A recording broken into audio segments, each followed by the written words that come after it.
Welcome to the Cabral Concept, where board-certified naturopath and integrative health practitioner Dr. Stephen Cabral shares how he was diagnosed at the age of 17 with a life-altering illness and given no hope for recovery. It was only after studying and traveling all over the world did he discover how to combine ancient Ayurvedic healing practices with state-of-the-art naturopathic and functional medicine to fully rebalance the body and re-energize it with life. It's time to discover how to get well, lose weight, and finally feel alive again. And now, here's your host, Dr. Stephen Cabral.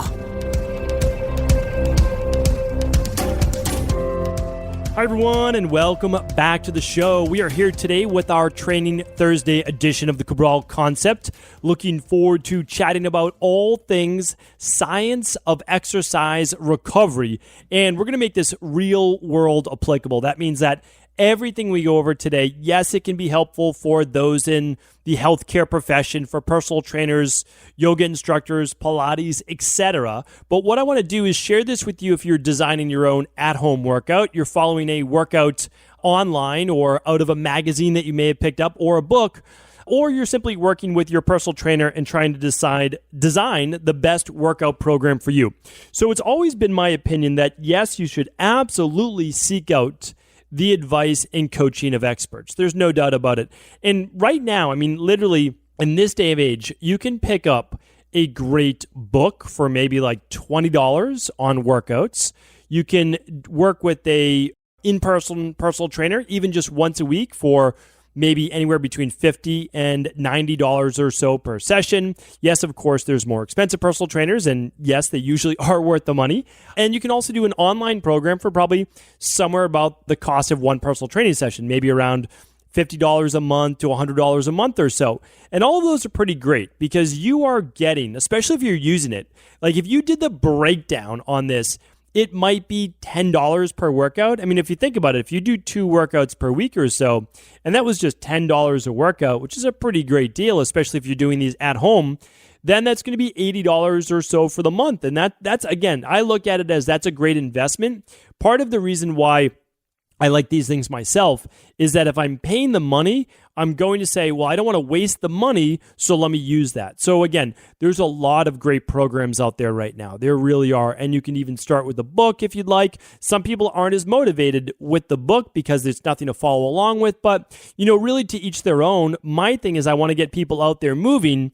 And if you've listened to my podcast in the past, you know that you need to be moving more days than not. And in the beginning, walking is adequate. Okay? No doubt about it. In the beginning, walking and working your way up to 10,000 steps is where you need to be on a daily basis. But I'm not going to consider that your workout.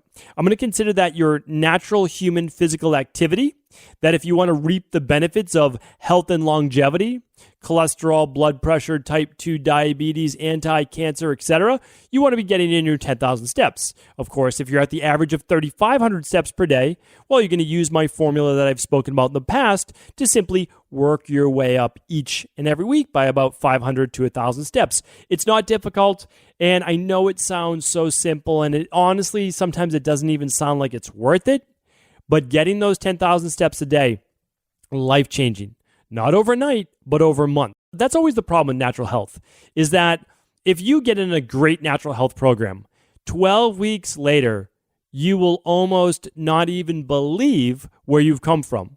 And that's why in our private practice, we take copious amounts of notes. We say, okay, because 3 months later, the client is not going to believe that at one point they had difficulty walking up the stairs, that they used to wake up throughout the night, that they used to have to wake up to urinate a couple times a night. Like all of these different things we take notes on. And like, oh yeah, you're right. I guess I did have that. And so that's why all the health coaches on my team know that we need to be, writing these things down and then just asking the client after they give us their update in 6 weeks, in 12 weeks, tell me about, are you still dealing with this? And they say, no, I'm not. I haven't even thought about that in a month. And we say, okay, well, what about this? They say, oh, yeah, actually, maybe a little bit still of that. And so we continue to work on that. And really, that's what working with a great personal trainer, nutritionist, integrative health practitioner, doctor, etc., is there to help you with. Is you don't improve 100% in 100% of areas overnight. Your job is to get better in some, tweak the others, find out why that might not be as good, and you want to be a work in progress. So the thing is, because it's all about growth. So for me, I'm actually about to start training for myself, like much more serious of a workout program. And yes, I have, like, why didn't I already start this? Well, I've been working out, I've been exercising, but not as serious. And for me, I've used the excuse, well, I was in Australia and then I was on the West Coast and I wasn't home and all I had was my bands for equipment. Still doing it, but I could have been out there running more. There's no doubt about that. And that's okay. Again, I give myself a hard time just like anybody else gives themselves a hard time. But I'm actually going to be working a little bit more on ramping up my own exercise program. And I'm going to be also working with a coach because I hire a lot of coaches. I really do. I love getting perspectives. And for me, again, it's all about growth. So, I pride myself on a lot of study and a lot of research and, really wanting to become better for our community. So if I learn more, I have more to teach. But I'm not going to be the expert in every single area. I need to know about all these areas. I need to know them in depth and I need to be able to teach them. But there are people that all they do is this one thing and they are the best of the best. So I love seeking those people out. And yes, in the future, I will have more interviews on my podcast. But for right now, I'm working with just great coaches. I've worked, probably get back into it, with a really amazing, I call them like performance coach, like mindset and just overcoming any type of things that you've dealt with in the past and really helping to look at them in a new light because you can only look at things from your perspective. And I'm going to be working with an expert, like if not the number one, like at least, top heart rate variability experts and work and focus and really keep me motivated because I know how to improve heart rate variability, but I need someone to keep me on point for me. And that's really what it's all about. So I know that was a little bit of a rant to start the show, but that is how we go sometimes. So let's dive right into now the science of exercise recovery. Because if you look online and you say, how long do I need to be waiting between workouts? How long should I wait? How long does it take for my muscles to recover? Well, you're going to find somewhere between 24 to 48 to 72 hours. And they're simply going to say, well, if you don't work out that hard, it's going to be 24 hours before your body recovers. And if you do a hard workout, it's going to be anywhere from 48 to 72 hours. So you'd say, okay, well, given that information, maybe I should just work out once every 3 days. And then that's basically I'm recovered, right? Well, here's the issue with that. It doesn't allow for a well-rounded and balanced program, and you're only going to be able to work out 3 days a week because it doesn't take into account many other factors. So I want to go through those with you today. Again, I've been doing this for a long time. I love it. I love all things health and fitness, right? Because fitness is part of health. It's like when I look at Ayurveda is not just medicine. A lot of people don't know this. Ayurveda has 8 branches. And when you look at the 8 branches of Ayurveda, you'll see that medicine is one of them, right? That's it. But they also have a branch of philosophy, Ayurvedic-based knowledge and wisdom in philosophy. They have a yogic-based branch. So they have a lot of different branches of Ayurveda to make it a complete system of healing. So for me, when I look at health, I have to take into account what I've developed, which is the whole de-stress protocol. And the E, the second letter in the de-stress protocol that I've developed, I spoke about in my book, The Rain Barrel Effect, is exercise. And exercise is not a nice to do or should do. It is a must do, in my opinion, because it helps to regulate the immune system. It helps to improve DNA, telomere length, cellular turnover, protein synthesis, which is rebuilding of the body. I mean, it helps with sleep. It's amazing. It helps with mood. It beats like I said, I was about to say it beats the pants off of antidepressants every day of the week in head-to-head studies. So it's not that I'm saying come off your antidepressant. What I'm saying is add an exercise. You may be able to wean off that antidepressant in 8 weeks, 12 weeks, working with your doctor. So here's the thing. We know we need to exercise. Let's break it down a little bit more than just, you need 24 to 72 ounces to recover. 24 to 72 hours to recover, not ounces. Okay, we need to look at a few factors, and age is only one of them. So it basically goes like this. It's biological age and chronological age. Chronological age does matter. Nobody escapes time yet, but I've seen 25-year-olds that are quite out of shape, and I've seen 65-year-olds that are in amazing shape. But all the 65-year-olds that I've seen in amazing shape, they still recover a little bit slower than their counterparts, okay? So all things being equal, after really, I found this spot somewhere between 35 and 45 years old. I've worked with a lot of athletes. I've worked with Olympians. I've worked with world champions from many different countries. A lot of people don't know this. I've actually worked with the India World Championship, was a couple of the Indian-based world champion players. I won't go deeper than that because I don't reveal all the people that I've worked with. I don't do it. One is I've always felt like it's like bragging, but also I'm very respectful of confidentiality. And unless the person says to me, please use my name, then I just don't do it. And so I don't ask. You're not going to see tons of testimonials on my websites. It's just not something I do. If what I'm speaking to you resonates, well, then end up working with people that we resonate with. And that's about it. But here's the thing. I've seen this falling off around the age of around 35 to 45 years old. Some of it has to do with how long and how hard you've been training. So at 35, if you've been training that hard since you were 8 years old, well, honestly, you have almost 30 years of training under your belt. Whereas if someone started a little bit later, they have less years of training. I've worked with mixed martial artists, and a lot of the younger fighters now, when they're 30 years old, 25 years old, they've been fighting for 15 years. That's a lot of fights under their belt, right? So this is how we look at it. Somewhere between 35 and 45, most people that I've worked with. And again, even if I just take the data, extrapolate that overall professional sports, you don't see a lot of 45-year-olds in any particular sport. There are a few, typically in positions where there's less contact. So a quarterback or kicker in football, there aren't a lot, but they can play into their 40s, right? My not homegrown, but New England Patriots now on the Tampa Bay, Tom Brady, he's in his 40s and he's playing professional football. Well, yes, he did end up, getting a knee injury a few years back and having to have that repaired, but it's very difficult to be a running back. I've never seen it with someone his age, right? Because you're getting hit every single time you touch the ball.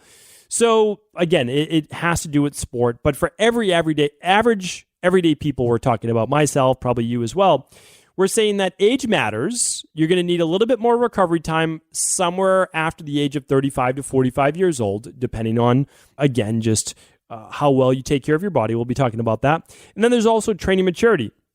So the longer you have been training, you actually don't need as much recovery time. I know that's going to sound strange. And it's because your body gets used to the stimulus. So unless you're changing up your workout, or unless you're adding more volume or more intensity, well, then you're actually going to be able to recover faster. Your body's used to that. Protein synthesis is probably great. Your body's producing the right amount of hormones. But now it really is based on, are you getting the right amount of sleep? If you are exercising and not getting 7.5 to 9 hours of sleep, like workouts, I'm talking about workouts, I'm not talking about the walks, you're probably going to be having to take more time to recover. If you're not meeting nutritional requirements, which is about half your body weight in protein per day, potentially more, especially if you're training really hard, then you're probably not going to recover as quickly.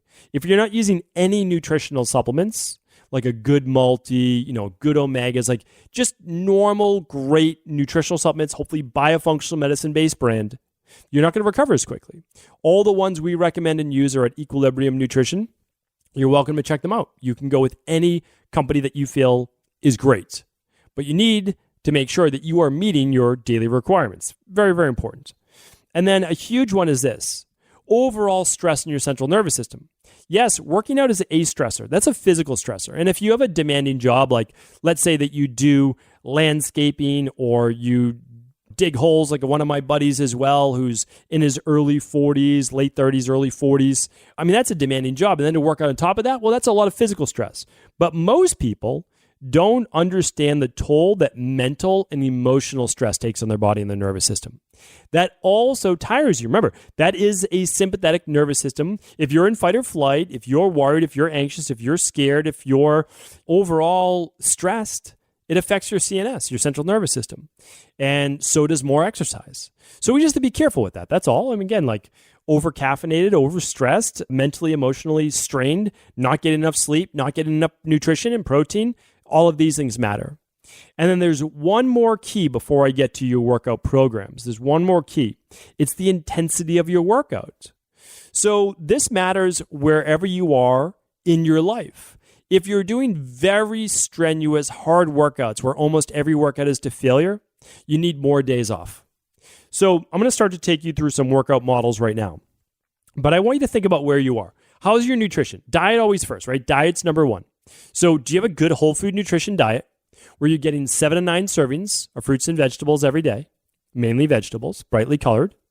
Are you taking in half your body weight in protein per day? If you weigh 160 pounds, are you taking in 80 grams of protein? This is assuming, again, that you're doing 3 to 4 days a week of workouts per week. And again, if you want to go a little bit lower, not less than 0.8 grams per kilogram of body weight, which is a little less than half your body weight, right? So if you weigh 160 pounds, I have somewhere around 65 grams or so protein per day. So, are you there? Okay. If not, well, it's easy to do. You just need about 25 grams of protein 3 times a day, and you're at your 75 grams. That's not hard to do. Most protein smoothies will get you about 20 grams when you add in all the ingredients. When you have just 4 ounces of fish or something like that, that's already going to be a multiple of 6. You're at 24 grams of protein. And again, vegetables are going to have a little bit of protein. Add in some sweet potato will have a little bit. So you're at 25, no problem. Again, if you do, let's say, a rice bowl and you do 15 grams of hemp hearts, you can get 25 grams very easy. And I actually just gave you my example let's see, when was that? Because I feel like it was just last week. Yes, it was, episode 1551. It's just an example of a healthy diet and also meeting your protein requirements. So for me, I actually keep my protein a little bit lower. I do that for health-based reasons. If I wanted to transform my body and add more muscle, I would increase my protein. I've done it before in the past. It works well for my body, but it's not what I'm interested in right now. My interest is in health. My interest is having energy, to be honest with you. Like, it's one of my highest priority is waking up every day, mental, emotional, and physically feeling great. That is my number one priority. And whenever I try to add more and more muscle, eat more and more protein, well, it takes more energy away, right? Because protein takes a lot of energy to digest. And again, in terms of overall health, we're playing a dangerous game whenever we say, oh no, get in like I used to do, your body weight in protein per day, right? So we just have to be careful with that whenever it goes above 20%, maybe 25% maximum protein per day. Okay. And there's a lot of health models to play that out. I've talked about that before. The mounting evidence against meat. Again, I'm not totally against meat. It was more about protein because it showed that vegan versus fish versus meat, which ones were the most dangerous as you start to increase it. Not having a little bit in the diet, but actually increasing it above 20% of macro for the day. All right, I digress because I'm not going to make the show about that. I did a show on that. So here's what we need to look at now. If you are good in those departments, and I hope that you are, right? I want you to work on that whole de-stress protocol: diet, exercise, stress reduction, toxin removal, rest, emotional balance, supplements, and success mindset. So now here's what we want to do in order to design those workouts. The simplest way that you can do, literally the simplest thing that you can do, where you're going to pretty much assure yourself that you are recovered between workouts and that you're not creating too much oxidative stress, that you're not damaging the body too much without having the proper recovery, is an every other day workout. It's honestly, it's that easy, but you have to add one then on the weekend. Okay, so it gets a little bit confusing because you do want 4 a week.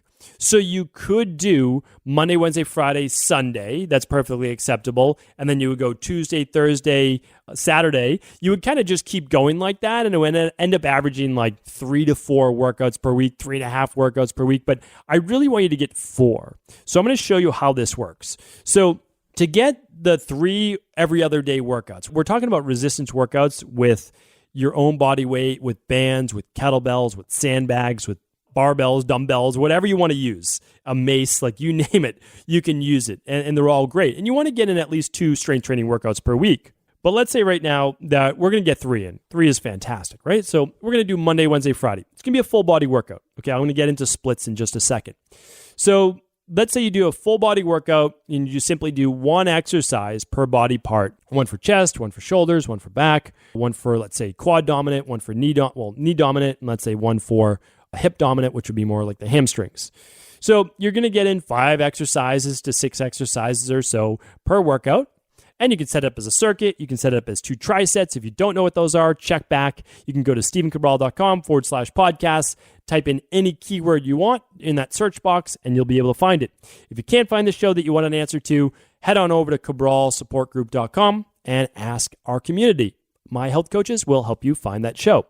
So here's what you can do though. That's very simple, okay? And the nice thing is if you're only doing one exercise per body part and you're doing like, let's say 2 to 3 sets for that particular body part. I mean, for example, let's just say it's a kettlebell shoulder press. You're not going to most likely break that body group, that muscle down so much that you can't work it out in 48 hours, right? Monday, Wednesday, Friday. And it also allows you to hit that muscle group 3 different ways if you want, if you're doing 3 different workouts, 3 times in a week. So it's pretty great. It's a nice way to not overtax a particular muscle group, and you're getting that workout in 3 times for the week. Okay. So then you say, oh, well, but there should be one more workout. And I agree with that. So you can do a cardio workout as your 4th day, or any workout that you want that is not taxing to those specific days. So for example, you could do Monday, Wednesday, your resistance workouts. Friday could be a cardio day, and you could just go out and you could do a spin class, or you could go out for a jog. You could do whatever you want. And then Saturday would be your 3rd resistance day, and that would be totally fine as well. You could do a cheat meal, flex meal that night, and you'd be able to reuptake all that glucose, and you'd be able to use it and less likely to put on body fat, anything like that. So that's a great way to do it, and you still get 4 workouts per week. Basically 3 full body workouts. Resistance training, you can do some sprints after them if you want. It doesn't have to be too many. You just did a workout. It could be 3 to 5 sprints. And that would take you all of 20 to 40 minutes. And then you could have a weekend workout as well. Okay, so that's a really nice training model. There's another one, which is more of like a bodybuilder split. And you could simply do an upper body on Monday, a lower body on Tuesday.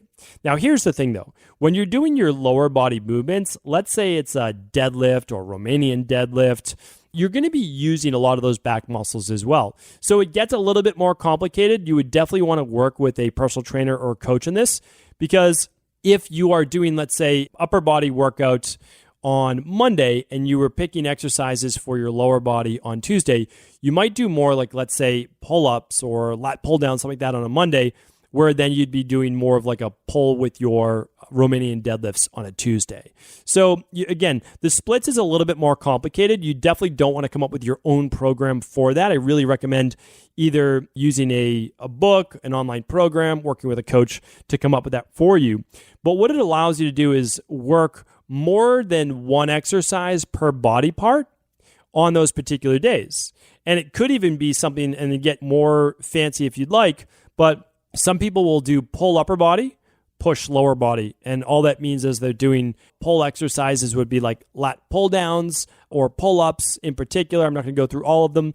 And then your push lower body would be more knee dominant exercises, like let's say a squat or a front squat, I was going to say. And the next day then could be push upper body, which would be chest press, shoulder presses. And then it would be pull lower body, which would be more like your Romanian deadlifts. So again, it gets a little bit more complicated, but it would easily allow you then to work out 2 days in a row, take off that 3rd day, work another 2 days in a row, hitting even different body parts if you wanted to. So that's why some people do exercises like chest and back, or they do chest, tris, and bis, and they do shoulders and back on the next day.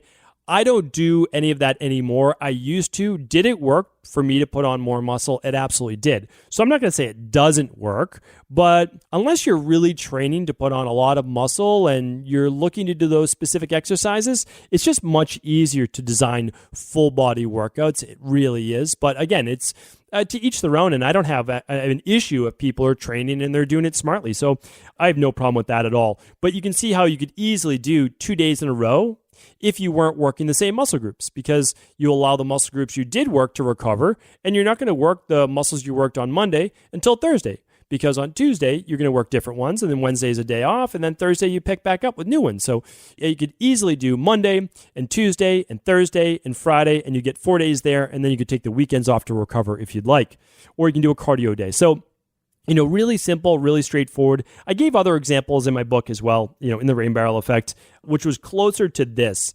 And this is one of the ones that I really like. And again, I did a 5-day-a-week program in there, because 5 days a week allows you to try and do so many different things. It allows for 3 strength training workouts, 2 cardio days. You can get some yoga in there. It's really nice. You get a really nice assortment.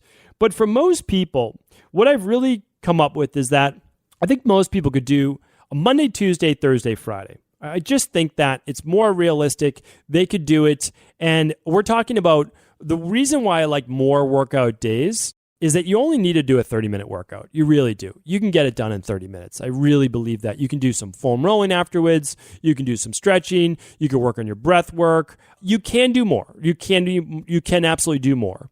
But I believe you can get it done in that amount of time. Like you could even do a 20-minute resistance training workout and 20 minutes of cardio.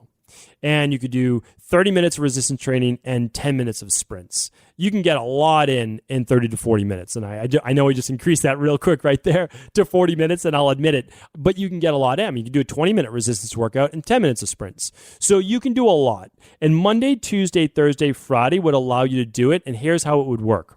Monday would be resistance training 1, workout 1, a full body workout. Tuesday would be cardio, right? So you're getting some aerobic-based cardio in. The more I research, the more I study, the more I come back to center and basically say we need both anaerobic training, which is weight training, or sprints and weight training, and then we need more aerobic training as well, which is one works without oxygen, one works with oxygen. Your body gets huge benefits from both. And believe it or not, increasing longevity and telomere length pretty much comes more from the aerobic-based training. And I don't like to admit that, right? But that's what the research says, and I stand biased. And I say, well, just because I want it to be resistance training doesn't make it so. And here's what the research says, and it does say aerobic training helps with that. Now, you could do, okay, well, Monday, resistance training and sprints. Tuesday, more endurance-based cardio. We're not talking about running 10 miles. We're talking about running like 3 miles, okay? I'm not talking about a lot. I'm talking about 30 minutes or so of cardio. Wednesday is off. Thursday is going to be resistance training, full body workout, some sprints. Friday will be cardio. That's a really nice, well-balanced workout. It honestly is. Now, if I could kind of sneak one more day in there, I would make it Saturday. And I would make it a resistance training and sprints workout again as well. So you get 3 weight training and metabolic days. You've got 2 cardio days. But honestly, you could do anything you wanted on Saturday, and I'd be happy. You could do hot yoga. You could do Pilates. You could go out and do rock climbing if you want, like whatever, just to get that other day in, I think would be absolutely fantastic. I'm going to share my new workout with you in about 2 weeks or so because I'm putting it all together and I'm fine-tuning it. Basically, I try it for a week or 2, and then I fine-tune it, make tweaks to it. But it's going to be 3. Well, I'm going to save it for you. I'm going to get that in there. I've already gone way over my time for you today. So I appreciate you tuning in. Appreciate you listening.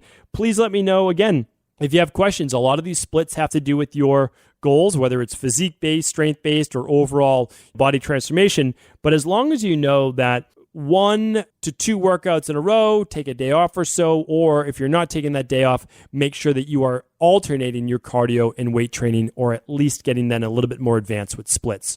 Hopefully this was helpful. Thanks so much for tuning in. I appreciate you. And again, if this was helpful, please do feel free to share it with anyone you believe it could serve. I want to sincerely thank you for your support of this podcast. I couldn't do it without you, and I mean that. I truly do. I also want to make sure you knew that we now have multiple ways for you to find your answers to the most difficult health, wellness, weight loss, and anti-aging questions. I want to sincerely thank you for your support of this podcast. I couldn't do it without you, and I mean that. I truly do. I also want to make sure you knew that we now have multiple ways for you to find your answers to the most difficult health, wellness, weight loss, and anti-aging questions. You can find podcast-specific topics like thyroid, adrenal, hormones, sleep, digestion, Ayurveda, and many more at stevencabral.com/podcasts that will then link you to your favorite Apple, Spotify, and other podcast players. Plus, all new podcasts and weekly exclusive video content is being added to our YouTube channel at youtube.com/Steven Cabral. And that's Steven with a PH. Head on over and subscribe so that you don't miss any of the exclusive content.